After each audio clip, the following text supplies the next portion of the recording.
Hi, you beautiful New Zealanders. In the last session, we talked about session 6 or video 6. We talked about the plan of activists to be in complete control of the narrative around the treaty. They don't want anybody touching it, you see, so that they are in control. And we talked about the treaty being hugely profitable for Maori. As I've said, it's a cash cow. And Dr. Michael Bassett agrees with us, so click here to read his article. But it's much more than this. Maori want to take over the country by 2040. And you know what? They've openly said so. So proof of that is here. In their eyes, Maori activists are tracking nicely towards takeover, so they don't want anybody touching the treaty because it's perfect for what they want at the moment, the way it is. David's bill has the potential to completely derail their plans. This explains why the opposition has been so absolutely intense to David Seymour's bill. Maori activists employ 18 strategies to keep their goal of takeover on track. Well, what are those strategies? I encourage everybody to read that document, because it helps you understand what's going on. What is troubling about this is that the church leaders are complicit with the activists in perpetuating this lie that the treaty is a sacred covenant when it's not. So what's the next thing they say, these Christian leaders? As inheritors of the legacy of the missionaries involved in the drafting, promoting and signing of Te Tiriti o Waitangi, we acknowledge a duty of care for upholding the mana of Te Tiriti o Waitangi. This is saying that today's church leaders are in the direct line of the missionaries who drafted and promoted the treaty in 1840. If so,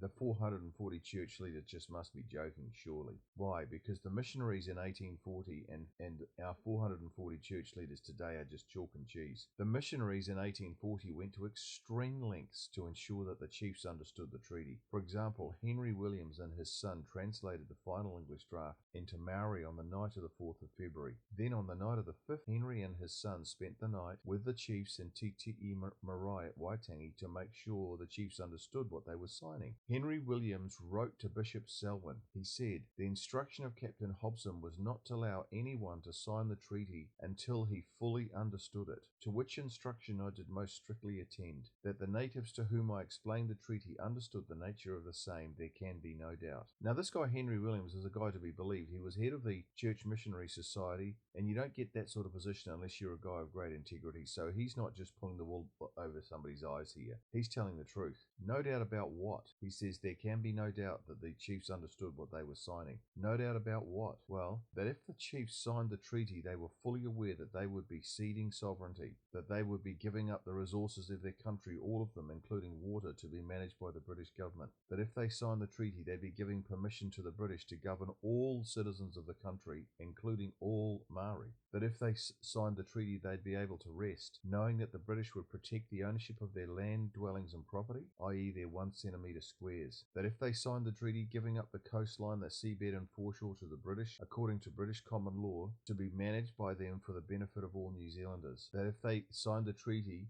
they would be having their land surveyed and titles issued. That if they signed the treaty, they'd be able to sell their land, this is the chiefs, if they wanted to the British Crown at agreed prices. Maori did go on to sell 92% of their land. That's never talked about. The proof of that is here. Granted British citizenship and thus made equal with all other citizens. If they signed the treaty, they would become British citizens and therefore would be made equal before the law with all other citizens. The 1840 missionaries made sure the chiefs understood these bullet points before they signed. Yet, astonishingly, the 440 church leaders tell us that the chiefs didn't sign up to any of these bullet points. Come on. And they don't tell us where exactly they didn't sign up to any of these bullet points. If the 1840 missionaries were alive today, they would disassociate quickly from today's 440 church leaders, and rightly so. Then they say, we commit our own churches to deepening our Te Tiriti o Waitangi education. By this, they mean we commit to brainwashing our congregations with a completely fraudulent understanding of the treaty. That's what they mean.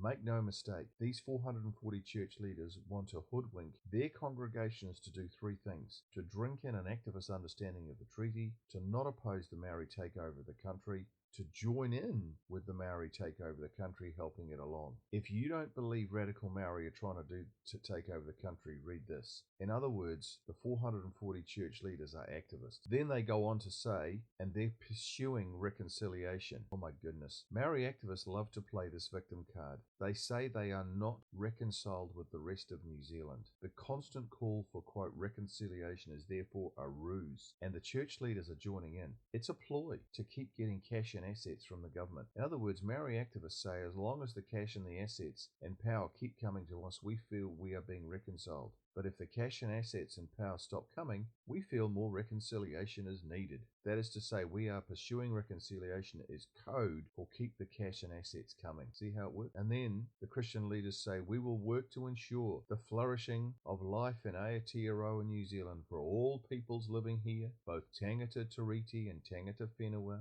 and as Te Tiriti o Waitangi enables. Oh dear. This is a line activists use often. What's the line? Everyone in New Zealand will be far better off when Maori are in charge of New Zealand. This is just spin. It's more propaganda, and therefore it's not true. What they're saying is everyone will flourish under tribal rule. We all know they won't. Look at the photo below. It's a carefully staged to give the impression it's white people pushing Maorification. See that? These signs are being erected around the place all over New Zealand. What they are pleading for is for everyone to gather around the activist understanding of the treaty. In other words, Maorify and join in with the coup. It's fluffy feel-good stuff, but it's fake unity because it's all based on fraud and corruption. The 440 church leaders endorse this. If anyone ought to know the consequence of building a house built on sand that's representing fraud, lies, deceit, darkness, instead of on the rock of truth, they should know that story from the Bible. So here they all are. Look at these photos in people's front windows of their houses, on their front fences, on their bicycles, on their garages, up in the country,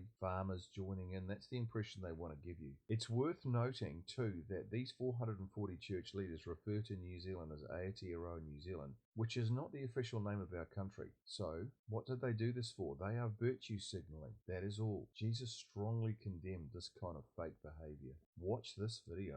There's a great video about that. So finally, these church leaders say, we call on all members of Parliament to oppose the Treaty Principles Bill. We therefore view with concern and oppose the proposed Treaty Principles Bill. We will call on members of Parliament to do everything in their power to not take the bill to select committee and to work towards the ongoing restoration of Te Tiriti relationship with love and the hope of a flourishing, there it is again, of a flourishing and peaceful future for our people, signed by the following individuals. And then you get the 440 church leaders. Why are the church leaders so concerned to stop the bill going to the select committee? Well, it's obvious. They don't want to risk the possibility of mass public support for the bill. If this happens, and it's likely, Luxton and Peters will be forced to support it. Why? Because the last election was too close, and Luxton and Peters know it. They know if they go against the will of a huge chunk of the electorate, they will be punished at the ballot box in 2026. That is to say, not supporting the bill past the